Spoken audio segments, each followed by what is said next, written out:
वालेकुम दोस्तों, उम्मीद करता हूँ आप सब खैर आफियत से होंगे। एक बार फिर हम अपने CS 507 की सीरीज का चौथा लेक्चर स्टार्ट करने जा रहे हैं। इसका मेन टॉपिक है यूनिक एट्रीब्यूट्स ऑफ ऑर्गेनाइजेशन। चलें अब इसको हम डिस्कस करते हैं। हर ऑर्गेनाइजेशन दूसरी से डिफरेंट होती है, ये हम पहले भी देख चुके हैं। इनका स्ट्रक्चर, स्टाइल और कल्चर डिफरेंट होता है। इनको हम कुछ पॉइंट्स की बेस पर आइडेंटिफाई कर सकते हैं। ठीक है, इसके कुछ यूनिक फीचर्स होते हैं हर ऑर्गेनाइजेशन के, वो मैं आपको पहले भी बता चुका हूँ। उसका ऑर्गेनाइजेशनल स्टाइल, कल्चरल कैसा है, management style, decision making style वगैरह। ठीक है, ये आप सब ऊपर देख सकते हैं। लेक्चर 3 में हमने अभी डिस्कस किया। अब इसको डिटेल में देख लेते हैं। ऑर्गेनाइजेशनल स्ट्रक्चर जैसे किस टाइप का होता है, पिरामिड हो सकता है, टॉल हो सकता है, रेचिकल हो सकता है। ये ऑर्गेनाइजेशन के कुछ स्ट्रक्चर्स की टाइप्स डिफाइन की गई हैं। ठीक है, इनको बारी बारी देखते हैं। रेचिकल स्ट्रक्चर ऑफ ऑर्गेनाइजेशन। ठीक है, रेचिकल स्ट्रक्चर वो होता है जो जहाँ हर बंदा किसी एक सुपीरियर के अंडर होता है। सिर्फ एक ऐसा बंदा होता है जो सबसे ऊपर वाली पोजीशन पे होता है। जैसे फॉर एग्जांपल CEO सबसे ऊपर होता है कंपनी में। ठीक है, ये स्ट्रक्चर जो होता है ज़्यादातर बड़ी ऑर्गेनाइजेशन में फॉलो किया जाता है, जैसे कि गवर्नमेंट या बिग कंपनीज हो गई। ठीक है, अब इस स्ट्रक्चर की जो कुछ खसूसियात हैं, फ़ायदे क्या हैं इस स्ट्रक्चर के। हर सुपरवाइज़र के नीचे एक काम करने वाले मुख्तलिफ लोग होते हैं। एक सुपरवाइज़र के अंडर 10, 15, 50 लोग असाइन किए जा सकते हैं। ठीक है, एक वो लंबी चेन होती है कमांड्स की। ठीक है, मतलब कि ऑर्डर ऊपर से नीचे तक आ रहे होते हैं। ठीक है, ये एक रेटिकल भी हो सकता है और पिरामिड भी हो सकता है। लेवल ज़्यादातर लेवल्स जो होते हैं इसमें वो ज़्यादा होते हैं, जैसे मल्टी लेयर्ड होता है। ठीक है, अभी हम इसको देखते हैं। डायग्राम में आपको नज़र आ रहा होगा। इस डायग्राम में सबसे ऊपर आपको दिखाया गया एक बॉक्स है, उसमें आप कह सकते हैं कि टॉप लेवल है। ठीक है, सबसे ऊपर है, इसमें CEO या प्रेसिडेंट आएगा। ठीक है, ये ये जो होगा ये CEO होंगे, किसी के अंडर नहीं होते, ये सबको ऊपर से रिपोर्ट करते हैं। ठीक है, उसके बाद आता है जी सेकंड लेवल। सेकंड लेवल में होते हैं जी 3 बॉक्सेज, जैसे आपको नज़र आ रही हैं। ये होते हैं लोग CEO के नीचे असाइन होते हैं। ठीक है, इनको हम कह सकते हैं डिपार्टमेंट हेड्स। ठीक है, डिपार्टमेंट हेड्स में आ जाते हैं, जैसे HR डिपार्टमेंट का हेड आ गया, एडमिनिस्ट्रेशन डिपार्टमेंट का आ गया, CFO आ गया और सेल्स डिपार्टमेंट का हेड आ गया। ठीक है, इस तरह ये सेकंड लेवल में आ जाता है। थर्ड लेवल में आप कह सकते हैं कि इन डिपार्टमेंट्स में जो मैनेजर, असिस्टेंट मैनेजर काम कर रहे होते हैं GMs के अंडर, वो आ जाते हैं। ठीक है, जैसे अब सेल्स डिपार्टमेंट में GM है, उसके नीचे 4 बिजनेस यूनिट हेड कह सकते हैं आप, असिस्टेंट मैनेजर्स कह सकते हैं। उसके बाद आ जाती है फोर्थ लेवल की बारी।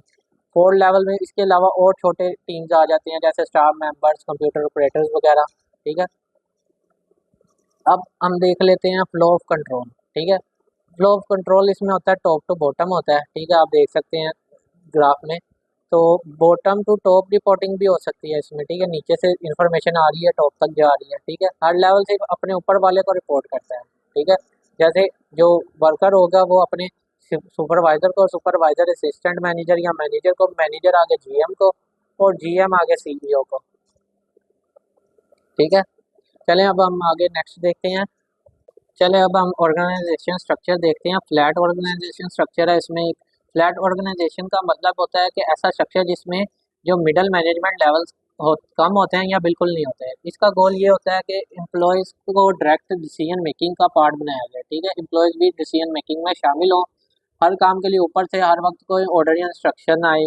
ठीक है, एम्प्लॉय अपना काम ज़्यादा रिस्पॉन्सिबिलिटी से कर सकते हैं। इसका फ़ायदा ये होता है, और फ्रीडम में कर सकते हैं। ठीक है, अब इसके फ़ायदे क्या हैं। ज़्यादा लोग एक ही सुपरवाइज़र के अंडर होते हैं। ठीक है, और चेन ऑफ कमांड जो होती है, मतलब कि फॉर एग्जांपल हम कह सकते हैं, मतलब ऑर्डर डायरेक्टली टॉप से नीचे आते हैं विदाउट लेयर, मतलब कि ज़्यादा लेयर्स नहीं होती, लेयर्स कम होती हैं, 2 या 3 होती हैं। जैसे अभी हमने ऊपर एक देखा स्ट्रक्चर, उसमें काफ़ी लेयर्स थी, 4-5 थी।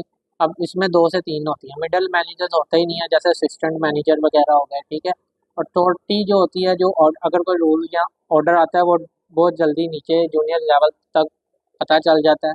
ठीक है, ये स्ट्रक्चर कहाँ पॉसिबल होता है, ये ज़्यादातर स्ट्रक्चर जो है छोटी ऑर्गेनाइजेशन या जिन्होंने अभी स्टार्टअप करना हो ऑर्गेनाइजेशन में, वहाँ पर पॉसिबल है। ठीक है, एक डिपार्टमेंट के लेवल पर जब पूरी कंपनी उस डिपार्टमेंट के काम में इन्वॉल्व नहीं हो सकती। ठीक है, और ऐसे काम जहाँ एम्प्लॉयज ट्रेंड होते हैं, खुद से फैसले ले सकते होते हैं। ठीक है, बट इसमें यह होता है कि जब ऑर्गेनाइजेशन का साइज बढ़ता है तो प्रोडक्टिविटी के लिए स्ट्रक्चर को फिर से हायरार्किकली बनाना पड़ता है, ठीक है, ये फ्लैट से। फाइनेंस और अकाउंटेबिलिटी की वजह से मिडिल मैनेजमेंट की भी दोबारा से ज़रूरत पड़ जाती है जब ऑर्गेनाइजेशन बढ़ती जाती है। अब ये जैसे डायग्राम में यह फ्लैट स्ट्रक्चर की, अब जो मैंने आपको पढ़ाया वही है, मगर आपको एक्सप्लेन कर देता हूँ थोड़ा सा। अब इमेज को देखते हैं,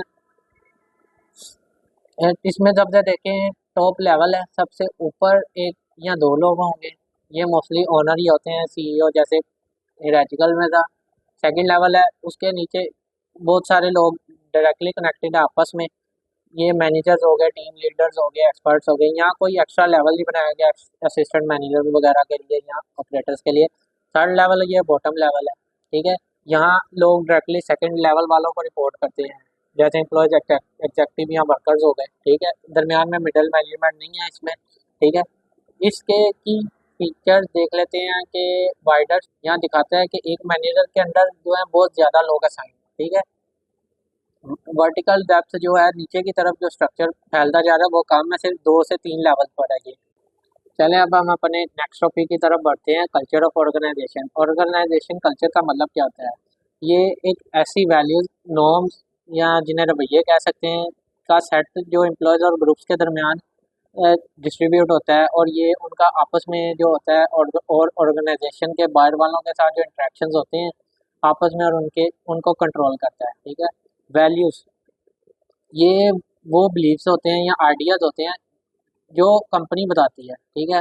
ऑर्गेनाइजेशन का क्या गोल क्या होना चाहिए, सॉरी, ये वो बिलीव्स और आइडियाज़ होते हैं जो बताते हैं कि ऑर्गेनाइजेशन का क्या गोल होना चाहिए, गोल अचीव करने के लिए कैसे बिहेव करना चाहिए उन गोल्स का, जो ऑर्गेनाइजेशन के गोल्स हैं, ठीक है। वैल्यूज़ ये बताते हैं, और नॉर्म्स क्या होता है? नॉर्म्स ये रूल्स या एक्सपेक्टेशंस होती हैं जो कि बताती हैं कि एम्प्लॉयज़ को किस सिचुएशन में क्या बिहेवियर अडॉप्ट करना चाहिए, ठीक है। उसके अलावा कल्चर का असल मीनिंग क्या होता है, ठीक है। कल्चर एक सेट ऑफ फंडामेंटल अजम्पशंस होते हैं जो कि टाइम के साथ ऑर्गेनाइजेशन के अंदर ग्रो करते हैं, ठीक है।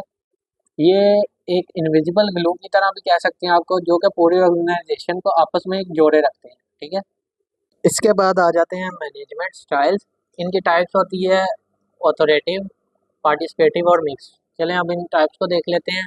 ऑथोरेटिव स्टाइल्स, ठीक है, इन्हें ऑटोक्रेटिक भी कहते हैं। इनमें सब डिसीजन सिर्फ मैनेजमेंट करती है, ठीक है। एम्प्लॉयज़ से इनपुट लिया जाता है, कम्युनिकेशन ऊपर से नीचे तक वही होती है, ठीक है। और ये क्या डेफिनेशन है एलन मायो के मुताबिक, ये स्टाइल मोटिवेशन कम कर सकती है, ठीक है। इसका ये एक नुकसान होता है, ठीक है। अब इसके एडवांटेज और डिसएडवांटेज देख लेते हैं। ये कंसिस्टेंट डायरेक्शन और डिसीजंस, ठीक है, इसमें कंसिस्टेंट होते हैं डायरेक्शंस और डिसीजंस, और बिजनेस स्ट्रॉन्ग और कॉन्फिडेंट लगता है। डिसएडवांटेज इसके देख लेते हैं। एम्प्लॉय हैवली डिपेंडेंट हो जाते हैं, ठीक है। सिर्फ मैनेजमेंट से जब तक कोई चेंज चेंज या कोई रूल नहीं आएगा तब तक वो फैसला नहीं कर सकते। हर चीज़ के लिए उन्हें कोई ना कोई सुपरवाइज़र चाहिए होता है, ठीक है। उसके बाद आ जाते हैं जी डेमोक्रेटिक या पार्टिसिपेटिव स्टाइल्स।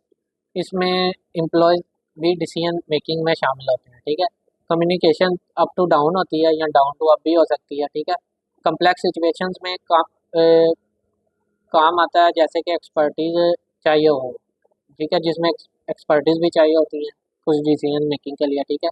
जैसे कोई कौन सी मशीन ज़्यादा बेहतर रहेंगी फॉर एग्जांपल। तो एडवांटेजेस के देख लेते हैं। जॉब सेटिस्फेक्शन बढ़ता है, काम की क्वालिटी भी बेहतर हो जाती है, मगर इसमें एक दो नुकसान ये भी हैं कि डिसीजन मेकिंग स्लो हो जाती है, ठीक है। और उसके अलावा बेस्ट डिसीजन लेने में भी काफ़ी प्रॉब्लम आती है, ठीक है। उसके बाद आ जाता है मिक्स स्टाइल। इसमें दोनों स्टाइल्स का मिक्सचर होता है, ठीक है। एम्प्लॉयज़ का इनपुट लिया जाता है, लेकिन फाइनल डिसीजन जो होता है वो सीनियर मैनेजमेंट ही करती है। मतलब कि एम्प्लॉय से उनकी राय भी ली जाती है, मगर आखिरी फैसला जो करना होता है वो मैनेजमेंट ही करती है, जो सीईओ लेवल पे होते हैं। डिसीजन मेकिंग अप्रोच, ठीक है, ये दो टाइप की होती है, स्ट्रक्चर और अनस्ट्रक्चर, ठीक है। ऐसे डिसीजन जहाँ रूल्स और प्रोसीजर्स को पहले से डिफाइन किया हुआ है, मतलब कि आपने उन्हीं रूल्स को फॉलो करते हुए कोई ना कोई डिसीजन लेना है, ठीक है। ये रूटीन के प्रॉब्लम्स के लिए होते हैं, जो स्ट्रक्चर्स होते हैं डिसीजन मेकिंग के अप्रोच है, जैसे डेली टास्क हो गए, इन्वेंट्री रिपोर्ट्स होगी या लीव अप्रूवल्स हो गए, ठीक है।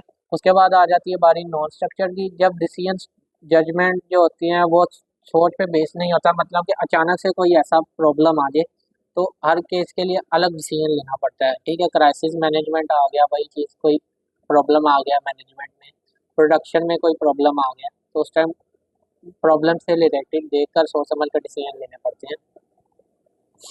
नेक्स्ट है हमारा topic source of information in organisation. Organisation में इंफो इंटरनल और एक्सटर्नल सोर्स से आती है, ठीक है। ये इंटरनल मतलब के अंदर अंदर से जो ऑर्गेनाइजेशन के अंदर से, और एक्सटर्नल मतलब के कंपनी के बाहर से जो इन्फॉर्मेशन आ रही होती है, ठीक है। इंटरनल सोर्स की सोर्सेज हैं इसके, स्टाफ हो गया, प्रोजेक्ट प्रपोजल हो गए, रिसर्च रिजल्ट हो गए और वगैरह, बाकी आप देख लीजिएगा। एक्सटर्नल सोर्सेज हैं लोन एप्लीकेशन है, एडवर्टाइजमेंट वगैरह, डिस्ट्रीब्यूशन कॉन्ट्रैक्ट जो लोग आते हैं आपके पास, वो आ जाते हैं इसमें, ठीक है। उसके बाद है डायरेक्शन ऑफ इंफॉर्मेशन फ्लो, ठीक है।